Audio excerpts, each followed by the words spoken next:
हरे कृष्ण कृष्ण कृष्ण हरे हरे। तो भक्तबृंदगण आजकेर ভিডিওটি রয়েছে 2024 সালের 26শে ডিসেম্বর বৃহস্পতিবার পালিত হচ্ছে বছরের শেষ একাদশী। যে সকল কৃষ্ণ ভক্তরা এই বছরের শেষ একাদশী ব্রতটি পালন করবেন তারা যে কোনো কর্মে খুব সহজেই সাফল্য অর্জন করবেন। তারা যদি এই সফল একাদশী ব্রত পালন করে তাহলে অবশ্যই তাদের বেশ কয়েকটি নিয়ম মেনে এই ব্রত পালন করতে হয়। আর অবশ্যই এই ব্রত চলাকালীন আপনারা ভুল করেও এই কয়েকটি খাবার মুখে তুলবেন না, যে খাবারগুলো গ্রহণ করলে আপনার ব্রতটি সর্বক্ষণ নষ্ট হয়ে যেতে পারে। এর ফলে শ্রীকৃষ্ণের আশীর্বাদের ফলে বিপরীত প্রতিক্রিয়া আপনাদের জীবনে হতে পারে। আপনাদের জীবনে দুঃখ দরিদ্রতা নেমে আসতে পারে যদি এই ব্রত পালন চলাকালীন আপনারা ভুল করেও এই কয়েকটি খাবার সফলা একাদশী তিথিতে যদি গ্রহণ করেন। তো তা অবশ্যই ভিডিওটি আপনারা শুরু থেকে শেষ পর্যন্ত ভক্তি সহকারে শ্রবণ করবেন। আর চ্যানেলে নতুন হয়ে থাকলে দয়া করে চ্যানেলটিকে সাবস্ক্রাইব করবেন, লাইক করবেন, কমেন্টে ভক্তি ভালোবাসা শ্রদ্ধা দিয়ে জয় শ্রীকৃষ্ণের জয় অবশ্যই লিখে দিতে ভুলবেন না। তো অবশ্যই ভিডিওটি আপনারা শুরু থেকে শেষ পর্যন্ত ভক্তি সহকারে শ্রবণ করুন। পৌষ মাসের কৃষ্ণপক্ষের একাদশী তিথিতে সফলা একাদশী উপবাস পালন করা হয়, অর্থাৎ 2024 সালের শেষ একাদশী 26শে ডিসেম্বর বৃহস্পতিবার ব্রতটি পালিত হবে। তা অবশ্যই আপনারা সকলে মিলে এই একাদশী ব্রতটি পালন করুন এবং এই ব্রত পালনের ফলে সর্বপাপ বিনাশক হয় এবং যে কোনো কর্মে আপনারা খুব সহজেই সফলতা অর্জন করতে পারবেন। কিন্তু অবশ্যই মনে রাখতে হবে এই ব্রত চলাকালীন আপনারা ভুল করেও মুখে তুলবেন না এই কয়েকটি খাবার। যে খাবারগুলো আপনারা যদি গ্রহণ করেন তাহলে ব্রত নষ্ট হয়ে যেতে পারে, তা অবশ্যই সতর্ক থাকবেন। এই দিনে উপোস পালন করে এবং সম্পূর্ণ আচার অনুষ্ঠানের সাথে ভগবান বিষ্ণুর আরাধনা করলে সাধক শুভ ফল লাভ করতে পারে। কথিত আছে যে সফলা একাদশী ব্রত পালন করলে ব্যক্তি তার সমস্ত পাপের থেকে মুক্ত লাভ করতে পারেন। জ্যোতিষ শাস্ত্র অনুযায়ী সফলা একাদশীর পুণ্যতিথিতে বেশ কয়েকটি নিয়ম মেনে আপনাদেরকে এই দিনটি অতিবাহিত করতে হবে। অবশ্যই সফলা একাদশীর দিন ভগবান বিষ্ণুর নিয়ম ও বিধি মেনে অবশ্যই পুজো অর্চনা করবেন।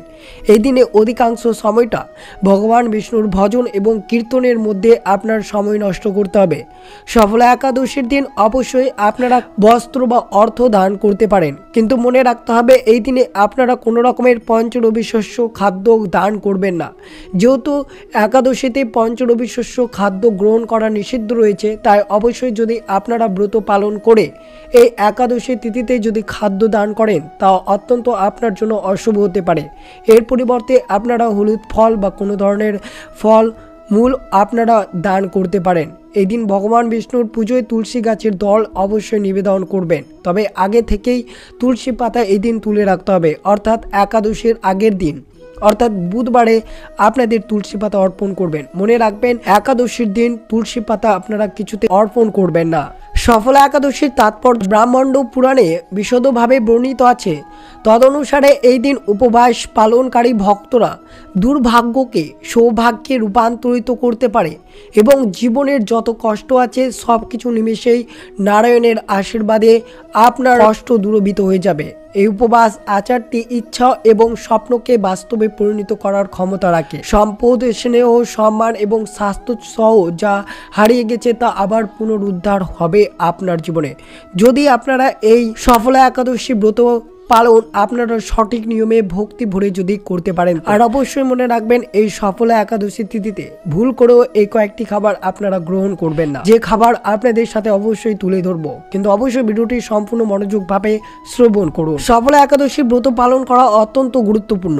হাজার হাজার বছর ধরে ধ্যানের মাধ্যমে যে অর্জিত পুণ্যের সমতুল্য হয়। যদি আপনারা একটি সফলা একাদশী ব্রত পালন করেন তাহলে হাজার হাজার বছরের যে ধ্যানের মাধ্যমে যে অর্জিত পুণ্য ফল পাওয়া যায় সেই পুণ্য ফল মাত্র এই সফলা একাদশী ব্রত পালন করলে আপনারা পেয়ে যাবেন।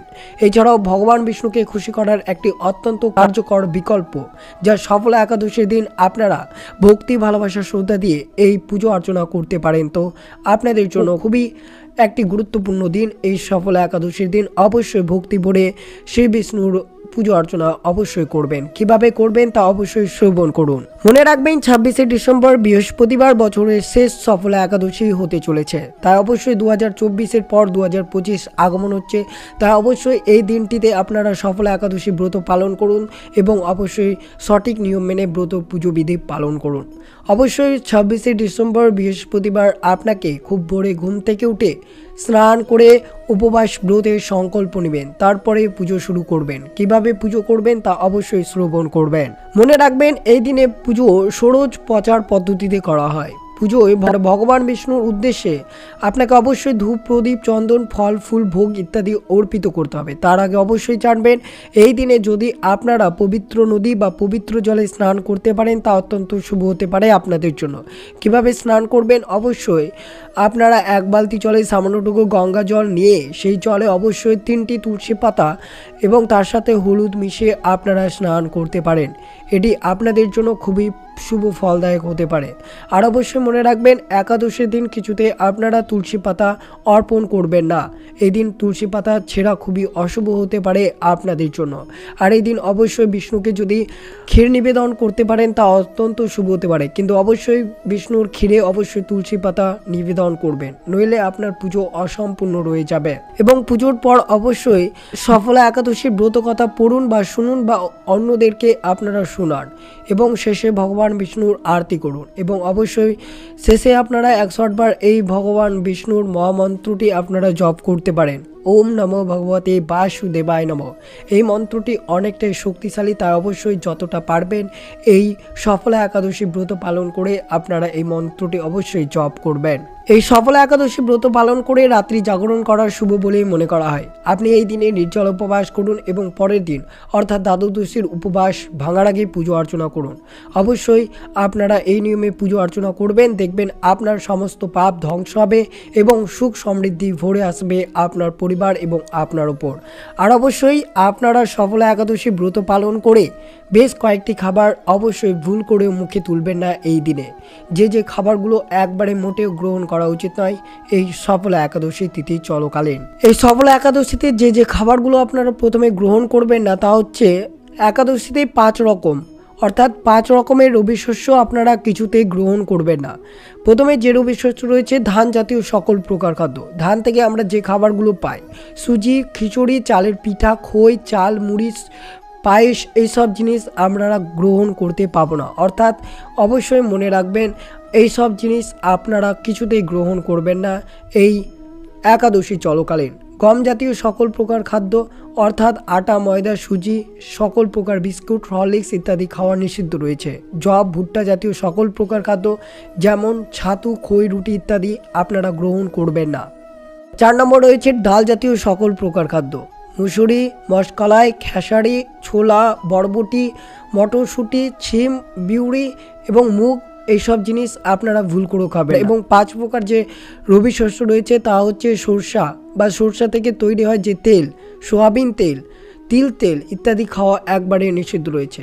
এবং একাদশীতে আপনারা যখন রান্না করবেন 5 ফোড়ন ব্যবহার করার সতর্ক থাকবেন, কারণ 5 ফোড়নে অনেক সময় সরষার তেল বা তিল তেল থাকতে পারে যা আপনাদের একাদশী চলকালীন বর্জন করতে হবে। মনে রাখবেন সফলা একাদশী চলকালীন যদি এই পঞ্চরবি শস্যের মধ্যে একটি শস্য গ্রহণ করেন তাহলে অবশ্যই আপনার ব্রতটি নষ্ট হয়ে যাবে এবং আপনার পাপ ভক্ষণ করা হয়। কারণ একটি খাদ্যে রয়েছে 4 ধরনের পাপ: প্রীত হত্যা পাপ, ব্রহ্ম হত্যা পাপ, গুরু হত্যা পাপ এবং মাতৃহত্যা পাপ। তাই অবশ্যই আপনারা এই দিন কোনো মতেই এই পঞ্চরবি শস্য গ্রহণ করবেন না। এছাড়াও আপনারা যদি গ্রহণ করেন তাহলে অবশ্যই আপনার একাদশী ব্রতটি সম্পূর্ণরূপে নষ্ট হয়ে যাবে। একাদশীতে চা, বিড়ি, সিগারেট, পান, কফি, কোনো ধরনের অ্যালকোহল এইসব নেশা জাতীয় দ্রব্য গ্রহণ করবেন না। এইসব আপনারা 3 দিন গ্রহণ করবেন না। একাদশীর আগের দিন অর্থাৎ দশমী, একাদশী এবং দ্বাদশী এই 3 দিন আপনারা কোনো ধরনের নেশা জাতীয় দ্রব্য কিছুতেই গ্রহণ করবেন না। এবং অবশ্যই পারলে আপনারা এই দিন রাত্রি জাগরণ করে শ্রীকৃষ্ণের মহামন্ত্র বা শ্রীমদ্ ভগবদ গীতা বা চৈতন্য চরিতামৃত এবং বিষ্ণুর সহস্রনাম পাঠ এই দিন অবশ্যই করতে পারেন, তা অত্যন্ত শুভ হতে পারে আপনাদের জন্য। আর অবশ্যই মনে রাখবেন এই একাদশী তিথির পরের দিন অর্থাৎ পারণের দিন আপনারা সঠিক নিয়ম মেনে এবং সঠিক সময়ে অবশ্যই পালন করবেন। যদি পালন না করেন তাহলে ব্রতের কোনো পূর্ণ ফল পাবেন না। তাই অবশ্যই যদি আপনারা ব্রত পালন করে থাকেন তাহলে অবশ্যই পরের দিন আপনারা সঠিক নিয়ম মেনে এবং সঠিক সময়ে অবশ্যই ব্রতের পালন আপনাদেরকে করতে হবে, নইলে ব্রতের পূর্ণ ফল আপনারা কিছুতেই পাবেন না। তা অবশ্যই সঠিক নিয়ম মেনে অবশ্যই সফল একাদশী ব্রতটি আপনারা পালন করুন। অবশ্যই সফলা একাদশী ব্রত পালন করে আপনারা ভগবান বিষ্ণুর মন্দির অবশ্যই যান।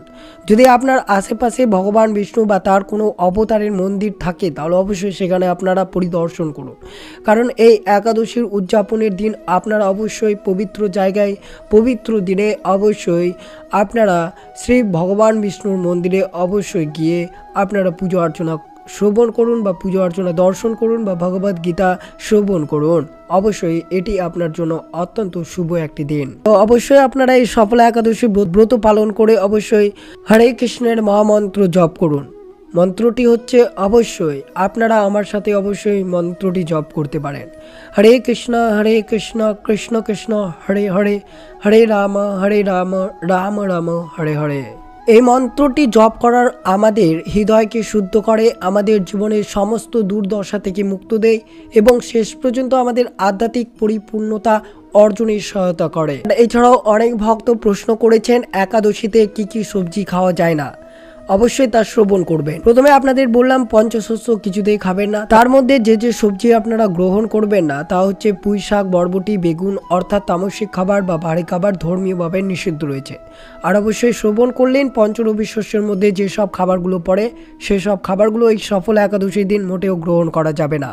অবশ্যই আপনারা এই সফলা একাদশীর ব্রত কথাটি অবশ্যই আজকের দিনে ভক্তি ভালোবাসা শ্রদ্ধা দিয়ে অবশ্যই শ্রবণ করবেন। পৌরাণিক কালে চম্পাবতী নগরে মহিষ্মার নামক এক রাজার রাজ্য ছিল। তার 4 পুত্র সন্তান ছিল। রাজা মহিষ্মানের জ্যৈষ্ঠ পুত্রের নাম ছিল লুম্পক। দুষ্ট ও পাপী ছিল রাজার সেই পুত্র। পর স্ত্রী গমন পতিতালয়ে গিয়ে বাবার ধন সম্পত্তি ব্যয় করত লুম্পক। দেবতা, ব্রাহ্মণ, বৈষ্ণবদের নিন্দা করে প্রসন্ন হতো সে। সমস্ত প্রজা তার কুকর্ম দেখে কষ্ট ভোগ করত, কিন্তু তারা চুপচাপ যুবরাজের সমস্ত অত্যাচার সহ্য করে নিতেন। কেউ সাহস করে রাজাকে গিয়ে তার অত্যাচারের কথা জানাতে পারতেন না। একদা রাজা মহিষ্মান লুম্পকের কুকর্মের বিষয় জানতে পারেন। নিজের পুত্রের সম্পর্কে এমন কথা জেনে রাজা ক্ষুব্ধ হন। লুম্পককে নিজের রাজ্য থেকে বের করে দেন। বাবার দ্বারা প্রত্যাখ্যাত হওয়া কেউ লুম্পককে আশ্রয় দেয়নি। কি করবে, কোথায় যাবে, এই সমস্ত চিন্তাভাবনা তার মাথার মধ্যে ঘুরপাক খেতে শুরু করে। এমন পরিস্থিতিতে সে রাত্রিবেলা নিজের পিতার রাজ্য চুরির পরিকল্পনা করে। লুম্পক রাজ্যের বাইরে থাকতো এবং রাত্রিবেলা মহিষ্মানের রাজ্যে গিয়ে চুরি ও অন্য কুকর্ম করত। রাতের বেলা নগরবাসীদের উপর অত্যাচার চালাতো লুম্পক। এর পাশাপাশি নির্দোষ পশু পাখিদের হত্যা করে তার ভক্ষণ করত। কোনো রাতে চুরি করতে গিয়ে ধরা পড়লে রাজার প্রহরীরা ভীত হয়ে তাকে ছেড়ে দিত। অনেক সময় ব্যক্তি অজান্তে ঈশ্বরের কৃপা লাভ করে থাকে। এমনই কিছু হয় লুম্পকের সঙ্গে। যে বনে বাস করত সেই বনটি নারায়ণের অত্যন্ত প্রিয় ছিল। সেই জঙ্গলে এক প্রাচীন অসুস্থ গাছ ছিল। সকলে মনে করতেন যে সেই জঙ্গলে দেবতারা খেলা করতে আসেন। বনের মধ্যে সেই অসুস্থ গাছের তলায় মহাপাপী লুম্পক থাকত। কিছুদিন পর পৌষ মাসের কৃষ্ণপক্ষের দশমী তিথিতে তীব্র ঠান্ডা সহ্য করতে না পেরে বস্ত্রহীন অবস্থায় অজ্ঞান হয়ে যায় লুম্পক। সূর্যোদয় হওয়ার পর জ্ঞান ফেরে না তার। সফলা একাদশীর দুপুরবেলা পর্যন্ত অজ্ঞান থাকে সেই পাপী। সূর্যের তেজ তাকে উষ্ণতা প্রদান করলেও জ্ঞান ফিরে লুম্পকের। যেন 3 প্রকার নিজের স্থান থেকে উঠে জঙ্গলের মধ্যে খাদ্যের সন্ধানে নেমে পড়ে। সেদিন শিকার করার মতো গায়ের জোর ছিল না লুম্পকের। তাই মাটিতে পড়ে থাকা ফল নিয়ে অসুস্থ গাছের তলায় গিয়ে বসে। এইদিকে সূর্য অস্ত্র চলে যায়। ক্ষুধার্ত থাকা সত্ত্বেও আমিষ খেতে অভ্যস্ত লুম্পক ওই ফল খায় না এবং অসুস্থ গাছের তলায় রেখে দেয়। এরপর দুঃখিত হয়ে বলে, হে ঈশ্বর, এই ফল আপনাকে অর্পণ করছি, এই ফল খেয়ে আপনি তৃপ্ত হন। এই কথা বলে সে কাঁদতে শুরু করে ও রাতের বেলা ঘুমাতে পারে না। সারা রাত কাঁদতে থাকে সে। এইভাবে নিজের অজান্তেই সফলা একাদশী ব্রত পালন করে সেই পাপী লুম্পকের উপবাস ও রাত্রি জাগরণে খুশি হন বিষ্ণু। এই ব্রতের প্রভাবে সমস্ত পাপ থেকে মুক্ত পায়। সকাল হতে না হতেই এক দিব্যরথ অনেক সুন্দর বস্ত্র নিয়ে তার সামনে এসে উপস্থিত। সেই সময় আকাশবাণী হয়, হে যুবরাজ, সফলা একাদশীর প্রসাদে তুমি রাজ্য পুত্র লাভ করবে। লুম্পক সেই আশীর্বাদ স্বীকার করে। এরপর তার স্বরূপ দিব্য হয়ে যায়। তখন থেকে বিষ্ণুর গুণ কীর্তন ও ভজনে মগ্ন হয় সে। ব্রতের প্রভাবে লুম্পক রাজ্য লাভ করে ও 15 বছর শাসন করে। কৃষ্ণের আশীর্বাদে মনজ্ঞ নামক পুত্র সন্তানের পিতা হয় সে। সন্তান বড় হওয়ার সঙ্গে সঙ্গে লুম্পক তার হাতে রাজ্যের দায়িত্ব দিয়ে বৈকুণ্ঠ ধামে প্রস্থান করেন। শাস্ত্র অনুযায়ী যারা সফলা একাদশী ব্রত পালন করে তারা ইহালোক সুখ ভোগ করে মোক্ষ লাভ হবে। আর এই ব্রত কথা যে সকল ভক্তরা ব্রতটির সম্পূর্ণরূপে শ্রবণ ও পাঠ করেছেন তারা অবশ্যই রাজসূয় যজ্ঞের ফল লাভ করবে। তা অবশ্যই বছরের শেষ একাদশী 26শে ডিসেম্বর বৃহস্পতিবার অবশ্যই ব্রতটি আপনারা সকল পরিবার মিলে অবশ্যই ভক্তি ভালোবাসা শ্রদ্ধা দিয়ে এই সফল একাদশী ব্রতটি পালন করুন। আর অবশ্যই আজকের দিনে আমার সাথে অবশ্যই একটিবার হলেও মন থেকে এবং ভালোবাসা থেকে বলুন কৃষ্ণের মহামন্ত্রটি আমার সাথে এক সবাই জপ করুন। হরে কৃষ্ণ কৃষ্ণ কৃষ্ণ হরে হরে, হরে রাম রাম রাম হরে হরে। তো এই ছিল ভিডিওটি ভালো লাগলো অবশ্যই চ্যানেলটিকে সাবস্ক্রাইব করবেন, লাইক করবেন, কমেন্টে ভক্তি ভালোবাসা শ্রদ্ধা দিয়ে জয় শ্রীকৃষ্ণের জয় লিখে দিতে ভুলবেন না এবং ভিডিওটি আপনার আত্মীয় ভক্ত বা বন্ধুদের সাথে অবশ্যই শেয়ার করবেন। সুস্থ থাকবেন, সতর্ক থাকবেন। জয় শ্রীকৃষ্ণ, রাধে রাধে।